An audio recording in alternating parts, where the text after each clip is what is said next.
All right, welcome back, guys. Sunday evening, and we have the Monday market report for the week ending August 7th, 2022. Exciting stuff as we talk about the most relevant modern era post 1900 graded coins to have sold here in the last 7 days. All, of course, courtesy of great collections. We're going to be taking a look at some of the most marqueeest of marquee coins to hit the auction block. And eventually, there's some talk-worthy coins certainly did sell this week. Most notable, compared to any other week that I've done throughout the summer, this is the first week where we've seen a predominantly ultra-modern era, kind of like that post-1950 to 2000 era of coinage. We've seen probably our heaviest load all summer long. And this is exciting. People are bolstering their registry sets. And furthermore, some people are also adding coins to their typeset. You know, the what I call just because coins. You're going to see it all in full form here. And the good news is every single date that's represented in this report obtainable. Every single date obtainable by you, ladies and gentlemen. With a little bit of searching, you could find a lot of these.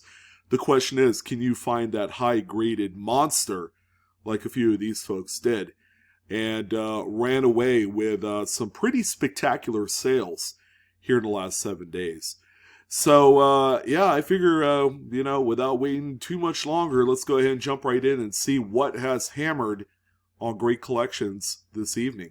And let's go ahead and take a look at the first coin. The first coin is the talk of the town. The first coin, 1969 Lincoln Memorial Cent. Now, who would have thought that a plain Jane 1969p Lincoln Cent would even make it on the list? But if you look at the stats on that label, I think that pretty much tells the whole story. This is one of the highest graded examples that you could find of this coin that was minted, sorry about that, this isn't paper money, that was minted into oblivion.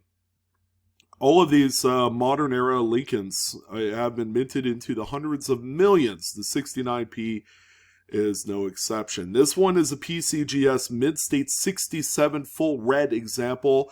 You guessed it. This has registry set stamped all over it. This is going to end up in one of those high-end sets. Again, the registry set people that put together these sets have unusually very deep pockets that they're able to, push a lot of money across the table at something like this. This coin ended up selling for $3,000.38. Again, who would have thought?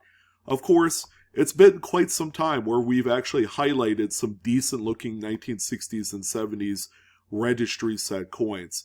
I think there's just not a lot of them left out there. Some would say, there's always going to be a new one added to the population reports. I think we might be coming down to the nitty-gritty. Original rolls and, bags and things like that just aren't out there anymore. A lot of them have been gone through, and then now, we're left with, what is the finality of some of these coins, especially during the 50s, 60s, and 70s. They're just drying up everywhere.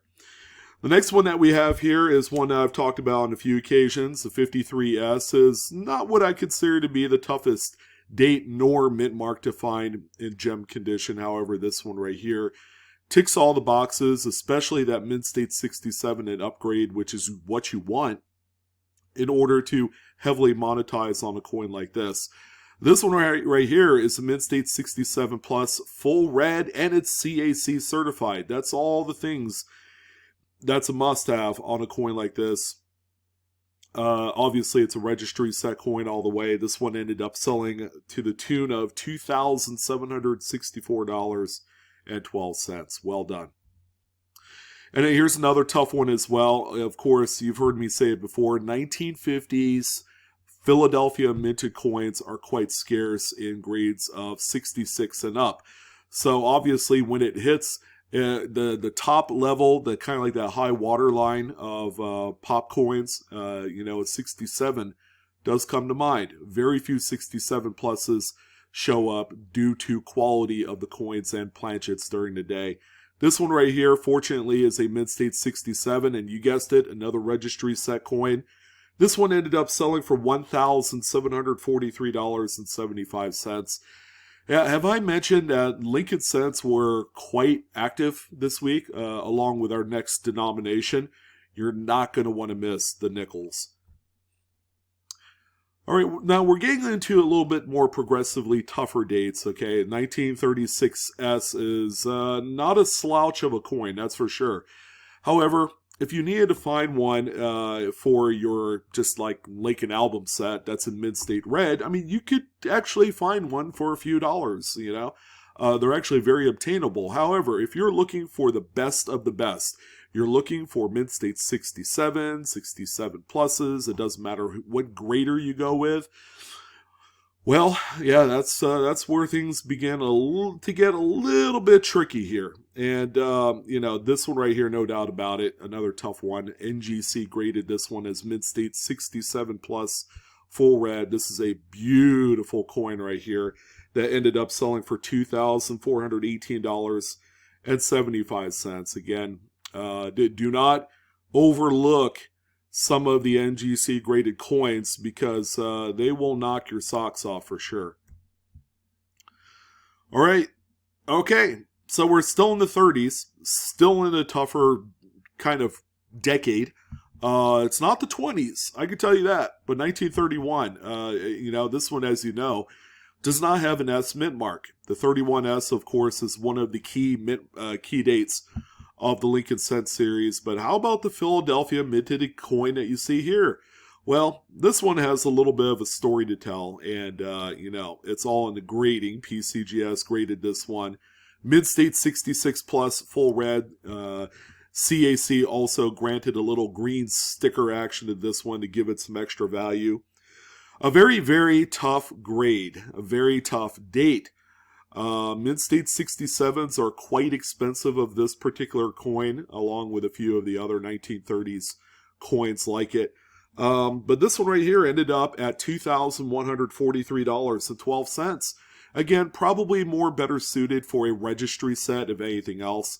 But, you know, for the most discerning high dollar sets, this might even work as a place marker. I wouldn't be surprised that, say, later on down the road, a year or two, once a 67 pops up, the same buyer picks that one up and then reconsigns this one with Great Collections or another auction house of their choosing. That's kind of like the trend that we're seeing on some of these Tier B type coins like this one.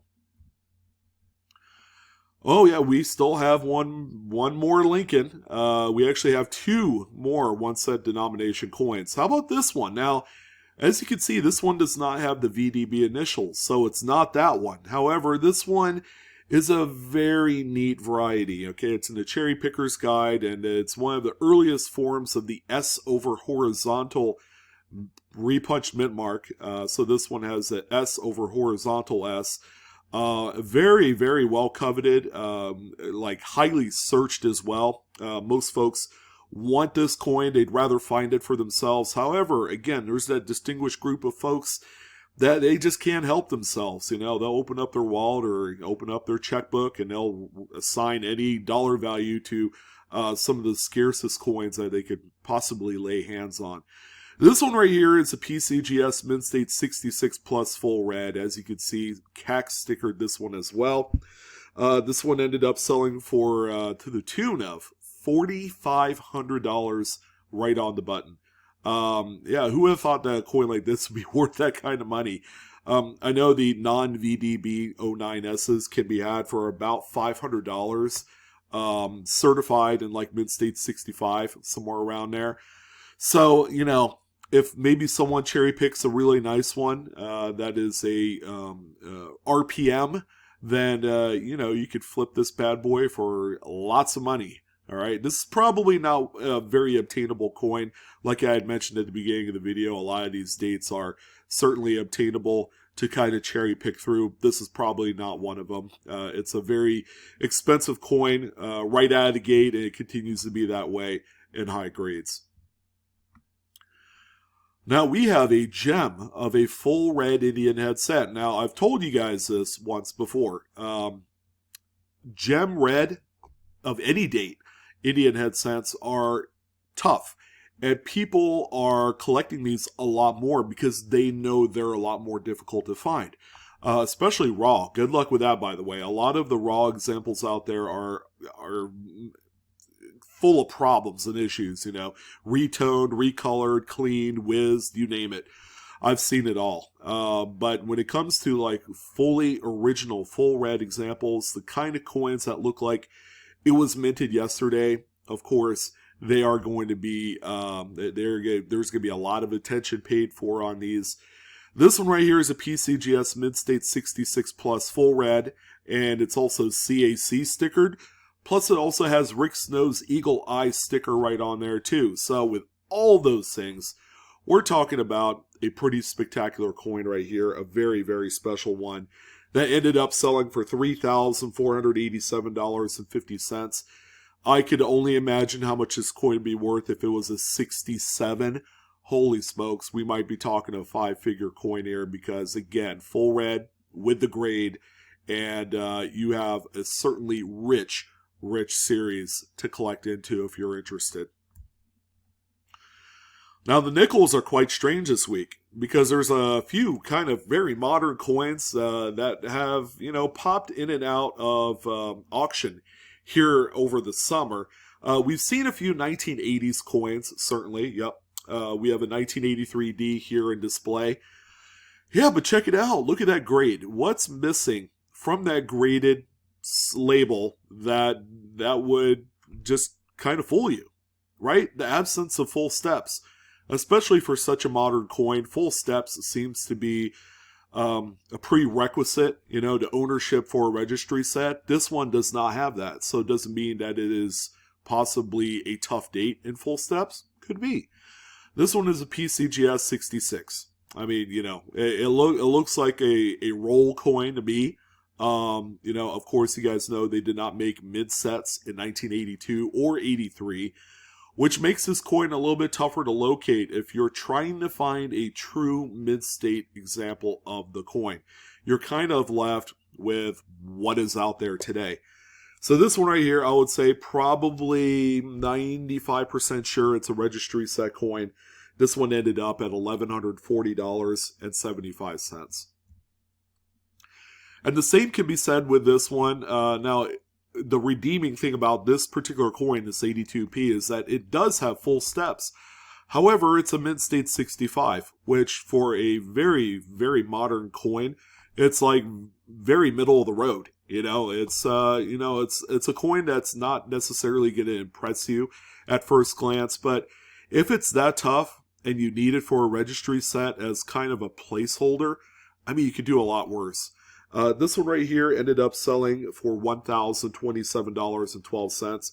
I'll also add that this was also a Key West collection piece as well. We've seen a number of those nickels sell over the months from great collections, and this is like one of the final pieces from that massive collection of nickels, and $1,000 is where this one's sitting.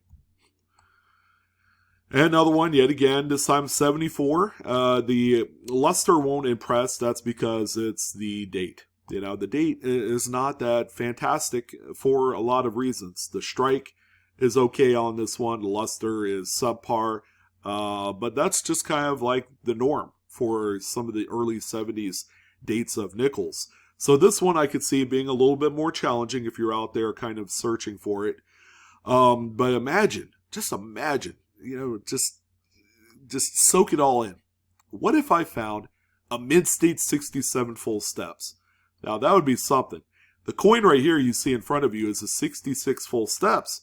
So it's not a 67. The one thing that I don't personally like about this coin is that there looks to be a little corrosion spot right here. All right, see that little green dot there that indicates verdigris? That's probably something that developed over time that was already on the coin, some contaminant that got sealed during the grading process. But overall, I mean, this is what I consider to be a true hot potato coin. Like, I don't want to be left holding this thing when more decide to come out at higher grades. This one right here ended up selling for $1,293.75. I mean, just average to me, but it certainly is a lot of money. All right, we do have a couple of really tough dates here during the 50s. 53D, I mean, look at it. The strike is not going to impress you. The luster is certainly not there for what I consider to be a just nice mid-state nickel. Of course, that's all as a result of the time. The quality control of the 50s was bad. It was bad. I'm not going to lie. This particular one right here, just like the 83D we saw prior, has no full steps on it. All right, so yeah, it wasn't enough on the actual reverse of the coin to give it that designation. PCGS did see this. This one ended up selling for $1,028.25. Again, kind of the floor of what a lot of Jefferson nickel enthusiasts are looking for, and they expect better. But when there's not enough supply of some of the finer ones with full steps out there, you kind of have to settle. And for the folks who are brand new at Registry sets, that seems to be the case. And here's also another tough one as well. However, this one does have full steps. It is also a 66 plus, and it's also got a pretty nice gunmetal toning to it as well.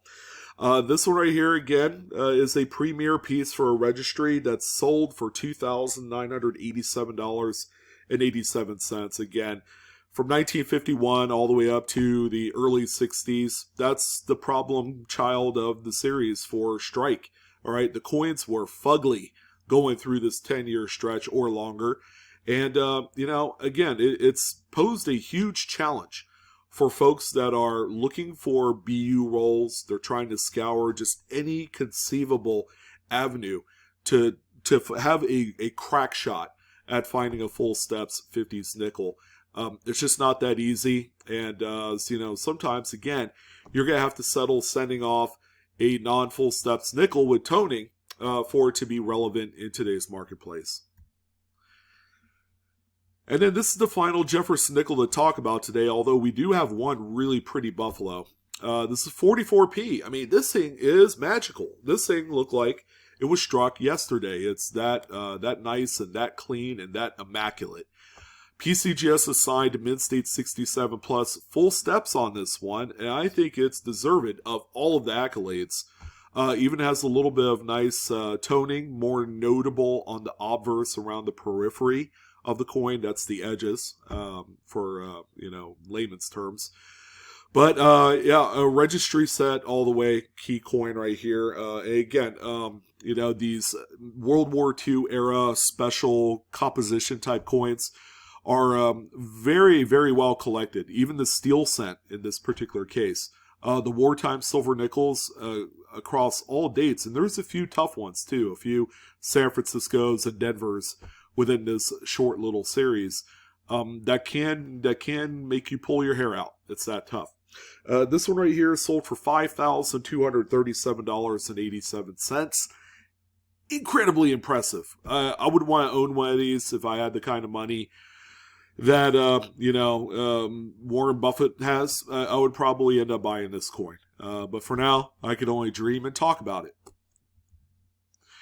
And the same with this one, Angel D's. Anytime I see anything with Angel D's on it on Great Collections, we got to talk about it. So we do have another one here. Angel D's has this amazing toned set that was sold a number of years ago, probably about a decade ago through public auction. So all the coins are spread out like seeds of destruction out there because these things are absolutely amazing. So if you do find one with Angel D's toned set right on the label, you know what you're getting. Quality, beauty, color, originality. This is a critically acclaimed coin. 25S, again, not a slouch of a date. This is not the finest 25S to come from the Angel D's set. However, it's, a few steps underneath that, but that's okay. This is still a 5-figure coin all day. Mid-state 65. This one ended up selling for $10,125. Again, a boy can dream. This is kind of like a hit list coin for me. Any of these mid-20s San Francisco buffaloes in a grade that's worthy of a collection at all is something to consider.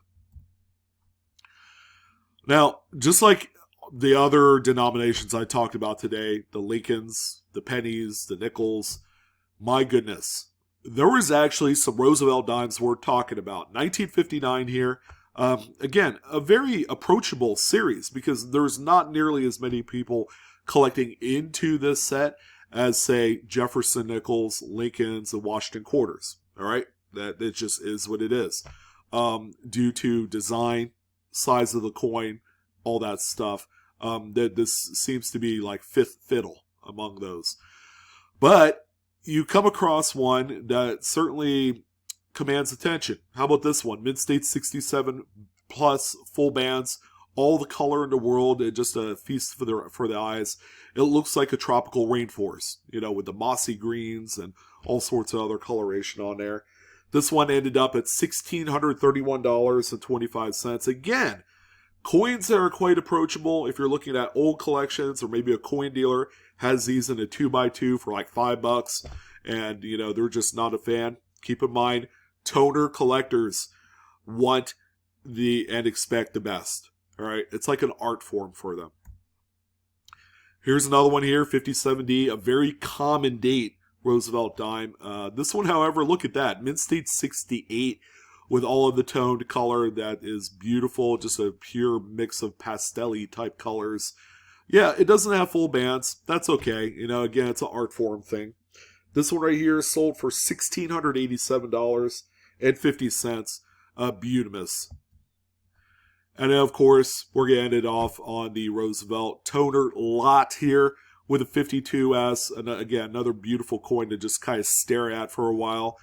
Mid-State 68 full bands is where this one ended up as. And yeah, another big sale. The biggest one out of the three at $2,756.25. Again, if you guys are looking to make some money, Roosevelt dimes is where they're at. All right, because there is a dedicated collector base of these, and they are all toner lovers at that. All right, so we're going to end it off on 3/4, okay? Now, I'm not going to go on a limb and say that they're all particularly strange. Well, actually, we have 2/4 and $1/2 this time around. 96D came out of nowhere, obviously a registry set coin, as an NGC Mid-State 69. It's a Denver as well. This one sold for $1,580.62. Yeah, these were tough. Nobody saved these back in the day in either roll or bag form. There was a few people that did, but when I'm talking about how many people actually saved these things, well, at this juncture of the series, at this point in time, people are just tired of this Washington quarter design front and back. And thankfully, a certain statehood quarter series refreshed things a little bit and renewed the interest of the series in its totality. Going from 1932 all the way up to the current date, there's just a lot to love here. This one, again, $1,580.62. And again, here's another one here, it's 79D. Not a prototypical, like, wow, look at me type date, but yeah, there's a very, very heavy registry set base of folks of Washington quarters. This one, again, is needed for that as a 67 plus. This thing is going places. This one sold for $1,743.75. But if you think a lot of the coins that we saw today are quite special, especially some of those toner Roosevelt dimes, we're going to end it off on what I like to call the Milky Way Franklin $1/2. Yes, you heard it right. How about this? The host coin is a 1958 Franklin $1/2.